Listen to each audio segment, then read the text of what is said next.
Welcome to another episode of Sports Vibe. Arnav Sarkar here with Jitesh Ramakrishnan and Kapil Nathan. Took a week off. Life happens. We all got busy. So, unfortunately, we couldn't get you the week 9 and weekly recap. But we're gonna break that down in short form here. Just the highlights from week 9 before we get to another busy week in week 10. Some good games on the schedule for week 11. Also, Bengals, Ravens, Eagles, Chiefs. So excited about that week of football. But first, a lot's happened, I guess, since the last time we've talked um all together. So yeah, Jitesh, you said you had the recap for week 9, so let's break it down. All right, let's start it off with Thursday night football from Week 9, Titans Steelers. Well, after the Mayo Man has a 4 touchdown clinic the previous week, the Steelers somehow used their Steelers pitch. defense specifically. The Steelers defense. Okay, well the Steelers themselves, well, yeah, because Matt Canada is allergic to offense, but the Steelers defense just witchcrafts their way to a victory. Dolphins Chiefs and good old Germany. Dolphins once again proved they're allergic to beating a team over 500. Right. Shout out Chiefs defense though. No. Chiefs get no credit because they played a fraud team. So Vikings Falcons. Josh Dobbs, great story. First game with the Vikings, and leads them on an improbable comeback victory right there. Really liking the Viking story. Bears Saints. Well, this is just a typical game between two boring teams. But Derek Carr played pretty well during this, and the Shout out Bears Cole Kmet too. He was a beast for one of my fantasy teams. 2 touchdowns. Cole Kmet Thank too. you. Kmet. And shout out to the Bears for their relentless tank for the first overall pick yet again. Yeah. Rams Packers. I'll do a few, Jitesh, just to take the stress off you. Right. Rams Packers. Packers play calling is still bad. Rams without Matthew Stafford, obviously. Jordan Love, didn't light it up, but he did what he needed to win. Commanders Patriots. Let's not talk about that. Let's not talk. Yeah. Commanders played good. Sam Howell, he played, he had over 300 yards. Mac Jones, game-ending pick, another unfortunate and, happening. No, those Juju's fault. Those Juju's fault. Juju's fault, Jalen Rager's fault. There's blame all around. Seahawks, Ravens, nuked, just absolutely pulled out the nukes on absolutely Seattle. Gashed them up the seam. Absolutely gashed them up the seam in offense and defense, everything. Phenomenal performance. Right. Buccaneers Texans, one of the games of the year so far. CJ Stroud, man, 470 yards, 5 touchdowns, both rookie records. Incredible. There's no words just putting this out there. Offensive rookie of the year and MVP if Texans get into the playoffs. Yeah, maybe, definitely. But I'll say this: Buccaneers defense was bad, but Buccaneers offense was good. Baker Mayfield, he's baking. Cardinals Browns, unfortunately, Cardinals just, stumped the bed with, them benching and then trading Josh Dobbs, and then, Deshaun Watson coming back. He had 2 touchdowns, but Browns defense was great. Colts Panthers, Bryce Young, not the best day, 2 pick sixes. Colts defense played, pretty well. Got a 3rd pick on Bryce Young as well. Gardner Minshew didn't do much, but he needed what he needed to do to keep him ahead of Carolina.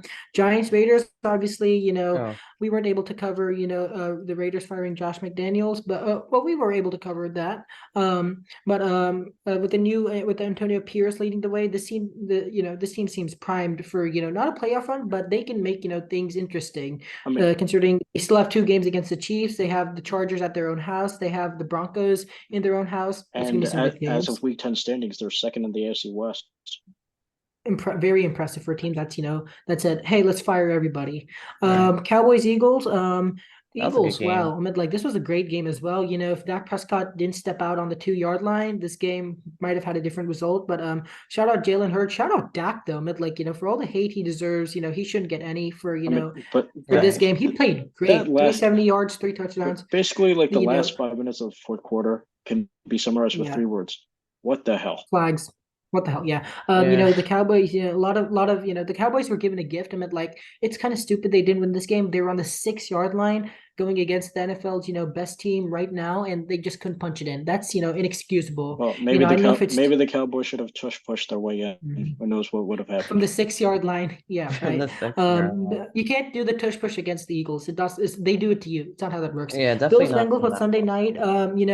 Bills Bengals Sunday night. Joe Burrow continued his hot streak. Josh Allen also continued his hot streak of throwing an interception. So we'll have definitely a lot more to talk about that. And then Chargers Jets, one of the most boring Monday night games I've seen. And one of the least stressful games for Chargers fans. Yes. I was concerned that Zach Wilson would actually, play pretty good against the Chargers defense that has been susceptible all year, especially through the past, but that did not happen. So, good win for Justin Herbert. Shout out Keenan Allen. He helped my fantasy team a lot. One-handed grab, played really well. Eckler too. Shout out him. That one-handed catch was sick. Yes. 10,000. He passed 10,000 career yards on that, catch, which is insane. Okay, so week 9, Panthers Bears. My friend did go to this game actually in Chicago, and he said it was pretty good. Tell your friend to get refunded. Yeah. Well, he's a Bears fan, unfortunately. Let's see, a battle of what would be the first and the second overall pick, which the Bears own both. Yeah. Thanks. So the Bears, Panthers offense is going nowhere right now. I think David Tepper, said something about this after the game. It's not all on Bryce Young. But, he is making some mistakes out there. He's maybe not seeing the right guy. Eddie Pinheiro missed that, field goal that he probably should have had no business attempting in the first place. But they need to get a number 1 receiver. T. Higgins played at Clemson. You got to get him next year. I know you're not going to have, your top 5 pick. Maybe even Justin Jefferson. Maybe. Well, money talks. Okay. Money does talk, but he's not from there. He has no ties there. So I think T. Higgins might be a better fit there. Colts Patriots. This was another. No. Okay. I'll briefly run it down. Mac Jones has been benched and probably for the rest of the year, unless things drastically change. No offense at all. Colts defense. Shout out them, I guess. But this was a game that do we really shout out the Colts defense, or do we shout out our offense for just sucking? I'm genuinely listen. I hate the Colts, but I'm genuinely confused whether to give the Colts defense credit or whether to give our offense credit for allowing the Colts to win. I'm genuinely confused. Yeah. Shout out Shane Steichen though. What he loses Anthony Richardson for the year. His team's at 500. Pretty damn good. Okay, Browns Ravens. Oh yeah. Yeah, Browns Ravens. This was a great game. That one I watched from basically start to finish. At 8 minutes left, and they're down 2 scores, and they come back and win, especially against Baltimore, which was probably the league's hottest team going in. Impressive. That's damn impressive. Deshaun Watson didn't do anything special, but he, in that final moments, he came clutch after Dustin Hopkins missed the extra point. So props him. Ravens defense just disappeared for some reason today. They got a pick 6 at the end, but you kind of have to hold them if you're up 1 in that case to no points preferably. Speaking of defense that held up, Packers Steelers, game-saving interception at the end. The Steelers once again used their magic from the 17th century to yet again push them to another undeserved victory. Jordan Love played pretty good in the first half. He played a pretty good game. It's just his play calling and supporting cast is just very bad. If they pull the plug on him after 1 year, I will not support that decision. Did you see that pass on the final drive? Incredible. He was under pressure. I don't even think that was his best pass of the game. I think it was his second touchdown throw to Jaden Reed. Yes, that was pretty good. But this one, I'll give this one a little bit more credit considering, the context. And, he was, there were 2 guys in the pocket right right next to him. He doesn't even see him and he just launches it to center field and he gets a 40-yard gain or something. Well done. In other news, the Steelers scored over 20 points. So that means Matt Canada gets a 19-year extension. Yes. They still haven't crossed that 400-yard mark that, that's been, I think they're the only team in the league that is still yet to cross 400 total yards. They haven't crossed it in 2 years, man. That's an absolutely insane number. I think even Chicago's done it twice this year. Yeah, I think against Washington especially. But let's go to 49. Let's go to Jacksonville where the 49ers, this year they took the nukes and decided to use this week they took the nukes, decided to use them, and like Jacksonville, they were red hot going in, and now they're as cold as Vostok Station in Antarctica. Something happened. We don't know what. 49ers defense came to play. 49ers offense is back. Well, there's a very unfortunate thing, but there was a very unfortunate incident that occurred at this game. Christian McCaffrey's touchdown streak officially ended. Yes, but I'm sure that he'll gladly give that streak up in order to see his team successful. And they George Kittle was on fire. Did you see that touchdown pass? Brock Purdy, wow, like hung in there. He took a hit. He just saw him in one-on-one coverage and put it up for him to get it. This is exactly the game the Niners needed after losing for 3 straight weeks. Exactly. Yeah. And sure, 2 of those losses two of those losses were not, shouldn't have happened, but this is what they needed. And also like Chase Young and Javon Hargrave, they seem to be working real nice. Nick Bosa too. Bosa too. Well, I wonder if Nick Bosa's on a different level, but it's like Hargrave and Chase Young, they seem to be working real nice together. Yeah. Imagine if Chase Young and Nick Bosa were on the same team previous to this. That would have been insane, right? Surely they would have won something. Yeah, I don't know. Maybe they would have done something. Yeah. Okay. Let's go to Minnesota now, where Josh Dobbs, after being benched, after getting traded, he is lighting. He's taken off into outer space. Pun very much intended. He's been doing great. Like the Saints defense. I think they're pretty good, but he just lit them up this game.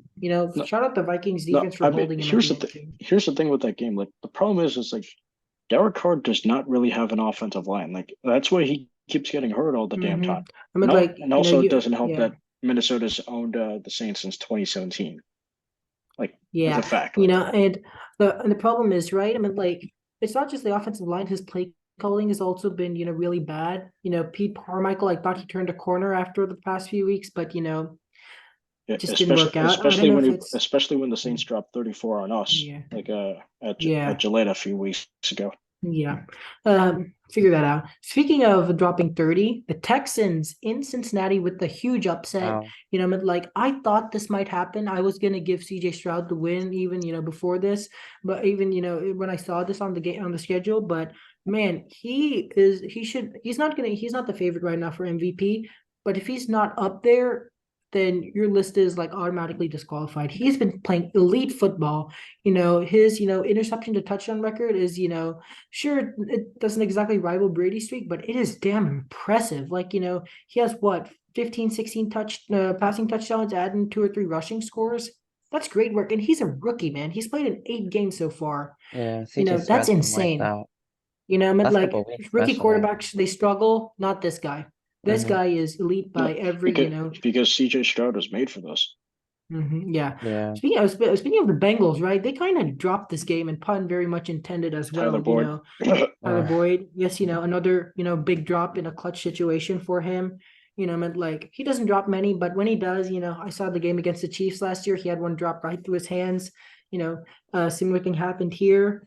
This was the chance for the Bengals to move up in the division, especially with the Ravens losing. And right now they're sitting in last place in the division and are kind of finding themselves on the outside looking in the playoffs. Yeah. But here's the thing. In the previous 2 years, the Bengals have been 5-4 at one point. They only went to the Super Bowl and went to the AFC Championship the next year. So yeah, and we should never discount this Bengals team. They're going to make it to the divisional round. They might make it to the AFC Championship game. So nobody should be worried right now. But I will say, even though Burrow looked good, he did have 2 kind of bad interceptions, and then their defense, Lou Anarumo, he should have been a head coach, but I don't know what it was. If he got a little bit lazy or something, but it's also the youth of the Bengals that kind of showed up in this game. They're not experienced. They, a lot of their aging pieces have been either, have just been at, free agency, they've left, or, they're still developing their, young talents. They should not have let Jesse Bates walk. I think so, but the price tag was just too much with, you having to consider, Joe Burrow's mammoth extension.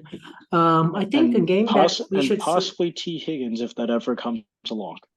Yeah, possibly. I will say this. There's a match. I think it's on New Year's Eve against Kansas City. We'll know where this defense is Bengals, then Bengals for Chiefs, yeah. Cincinnati. Yeah. Speaking of a team with good defense, let's go to Tampa Bay. They responded to the almost four should have been 40 burger dropped on them by just 6 points to Mayo Man. Titans, for some reason, they play like the best team in the world at home, but then on the road they play like the worst team in the world. That's kind of weird. They probably should, Mike Vrabel, obviously I don't think he's very happy. So what he did do was he benched Ryan Tannehill, and he's probably played his last snap out of this Titan.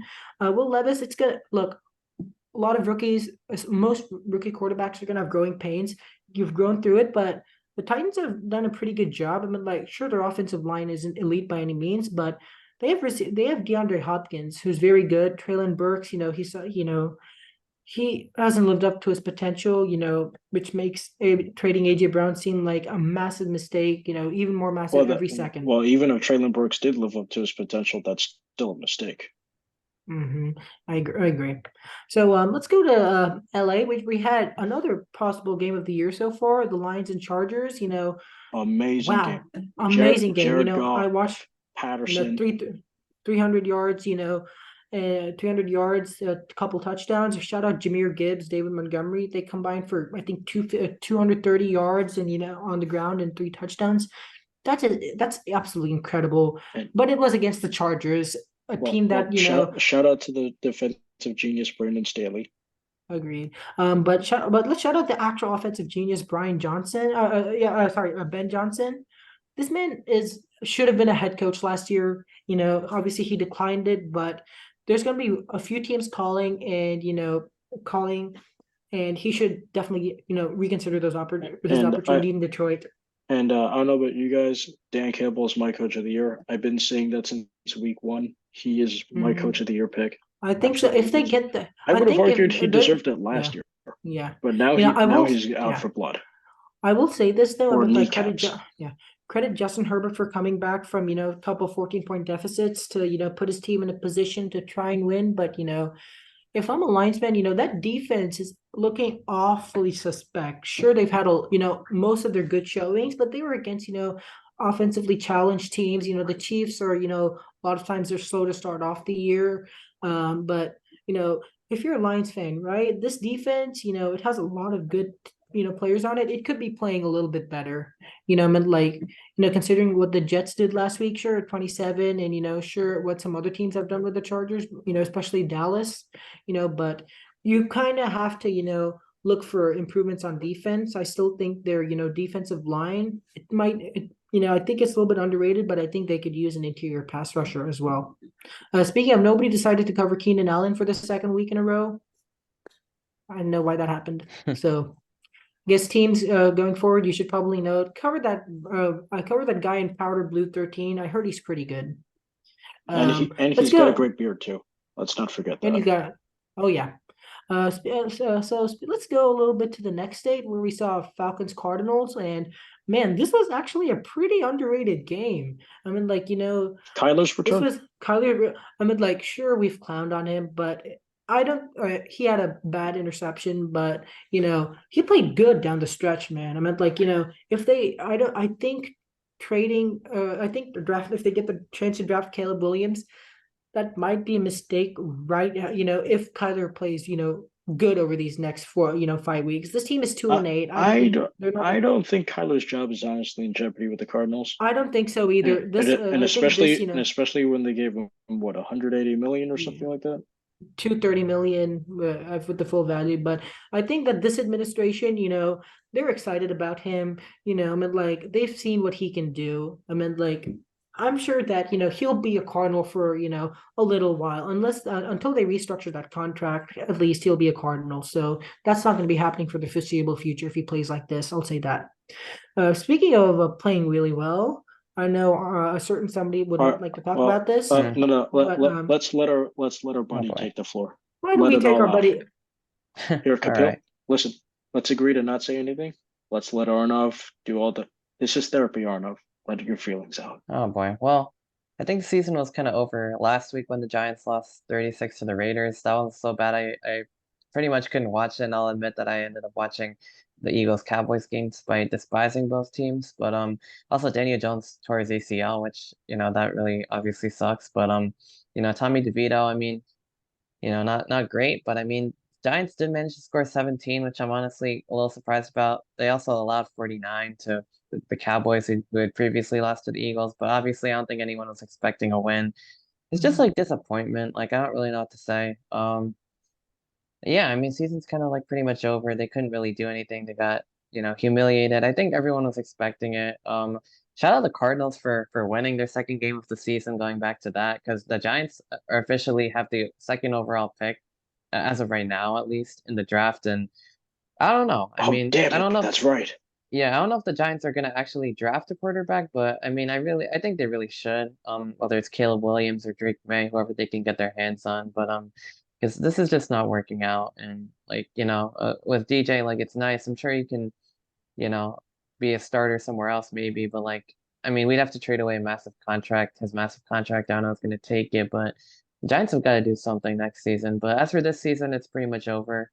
Although I will say, I DM Kapil saying the Giants might be able to beat the Patriots. We'll see if that happens or not.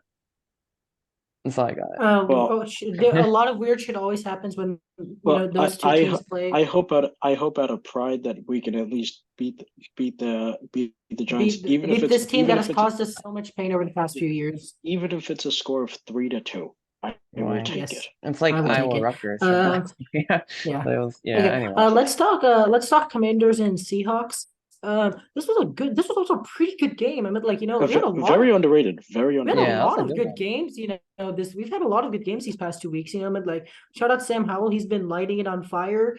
Albeit he is passing 30 to 40 times a game. I will say that. Obviously, people pass, but they're going to get more yards. Of course. Well, I mean, that's a great idea, especially when you have Terry McLaurin at the one, and Brian Robinson's a great option out on the backside. Yeah, and Antonio Gibson. He scored a touchdown. Antonio Gibson, and then Curtis Samuel.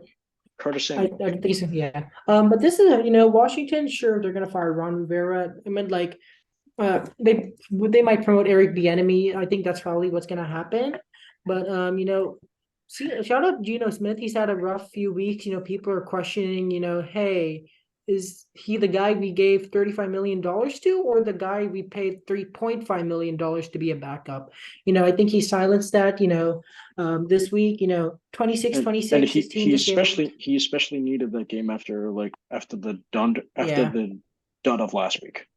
Yeah, I mean, like, that's what I said, right? I mean, like, this, they paid this guy $35 million for a reason. People are questioning why there wasn't a decimal between the 3 and the 5.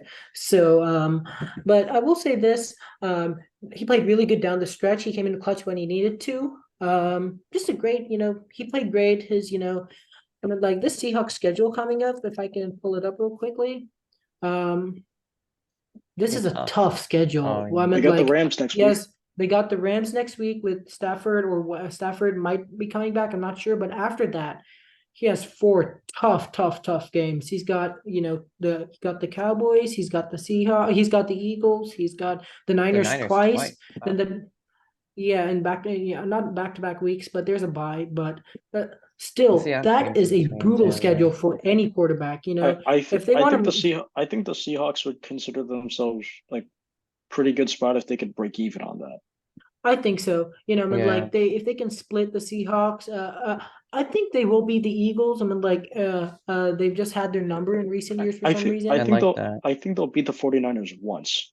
They'll beat the 49ers once as well. So, I think that's the best thing they can hope for. But I'm going to be a bit bold about that. They'll beat them at Santa Clara, not in Seattle. That's definitely an opportunity. Thanksgiving night. So speaking of opportunity, Speaking of opportunity, there's a lack of on Sunday night. Let's talk Jets Raiders. Obviously, Zach Wilson, he should have scored a touchdown, but he, stepped out of he pulled a Dak Prescott and stepped out of bounds. I'm not complaining. I enjoy watching. I'm not complaining. CJ Uzama though, he had 3 or 4 very, very costly holding penalties. I saw one on a Garrett Wilson end around that got him inside the 10. I mean, they were at the 3, and they, CJ Uzama held, they pushed him back to, 10 yards. And, Nathaniel Hackett, he was brought here because of Aaron Rodgers, and he's not a good coordinator otherwise, unfortunately. You know, sure, I mean, like I heard this afternoon, right, that the Jets held a players only meeting and that, Michael Carter got released. Yeah, Michael Carter got released. Devontae Adams, he had a pretty good game. What?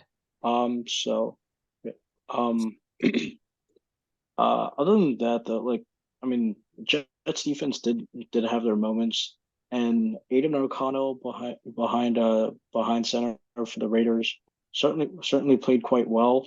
I mean, given the circumstances, but of course, like, and as mentioned before, the Raiders are second in the AFC West, which I definitely find a bit surprising.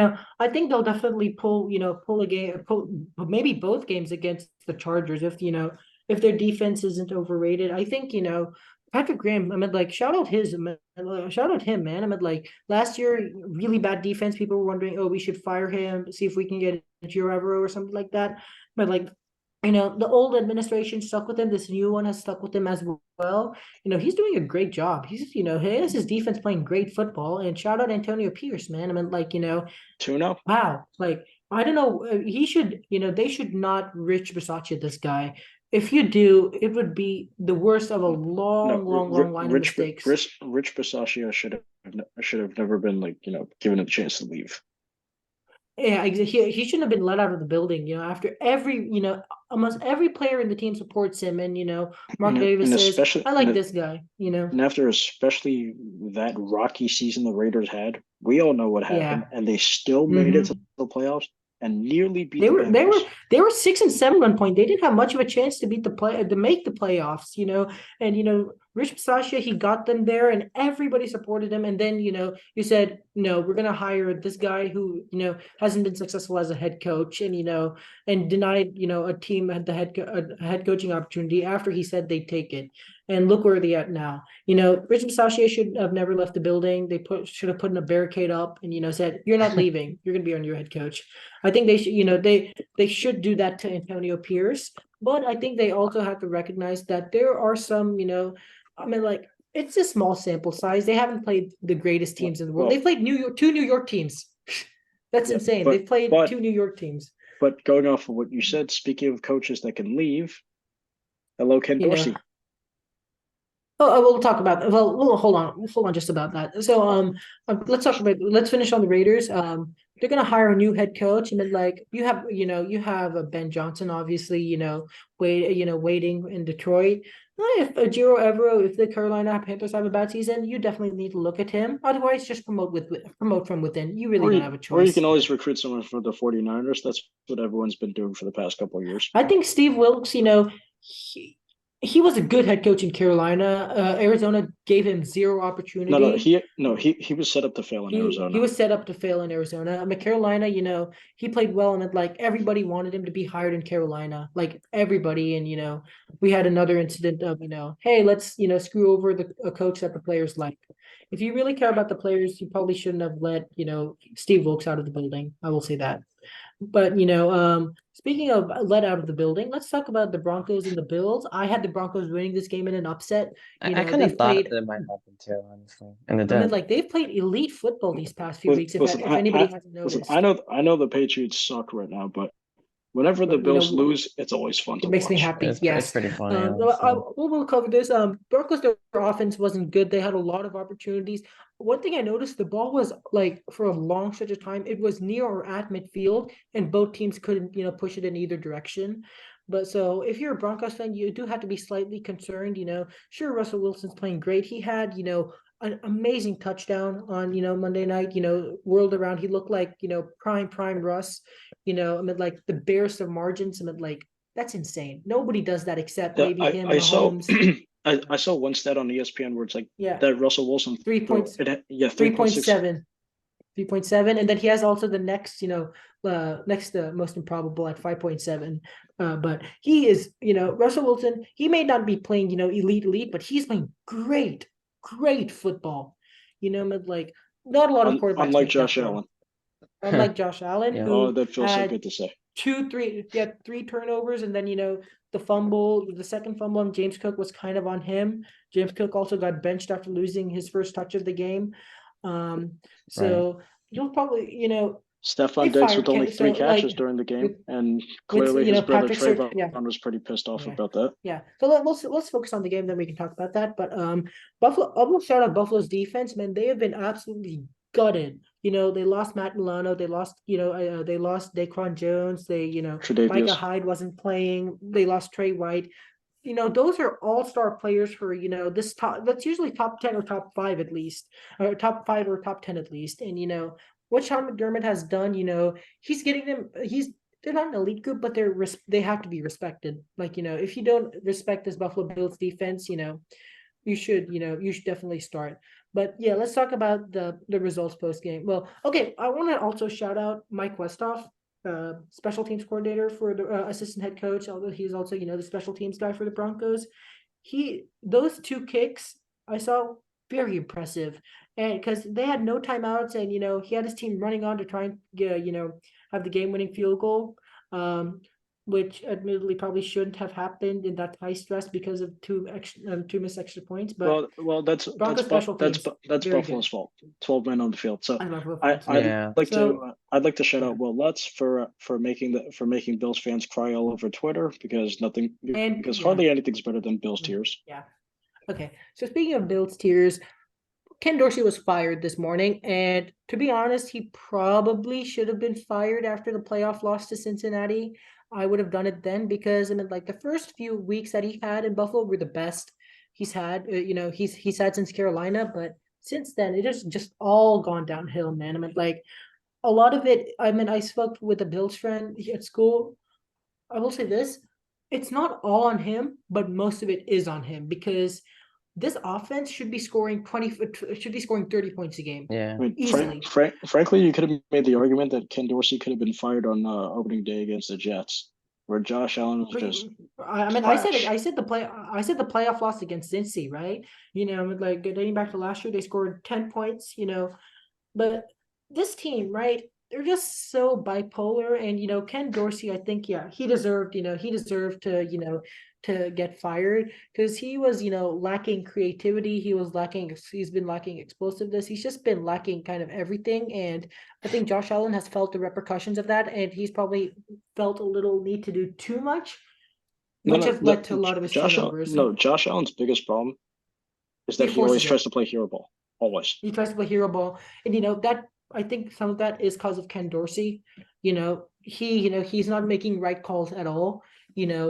He just kept making a lot of terrible play calls, and I think he was fired today. He was fired today. Should have been fired a few weeks back, or a few months back. Pardon me. I will say this, Joe. As a Patriots fan and an Alabama fan, I am absolutely terrified of Joe Brady, given what he did in 2019 with that team from the boot, which I will not name. Sure, it didn't work out in Carolina for him, but he has a much better quarterback situation here, much better offensive line. Now, you're 5-5 on the year. If you don't make the playoffs, you can kind of attribute that to Ken Dorsey and the defensive injuries, but just blow up the team. Got to improve.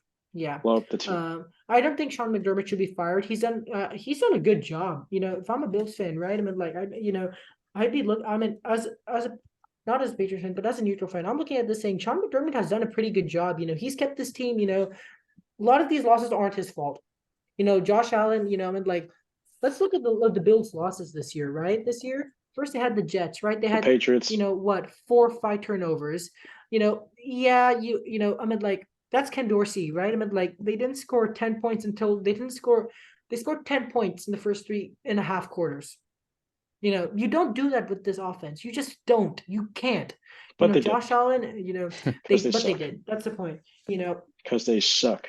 SUCK. Suck. You were a Hail Mary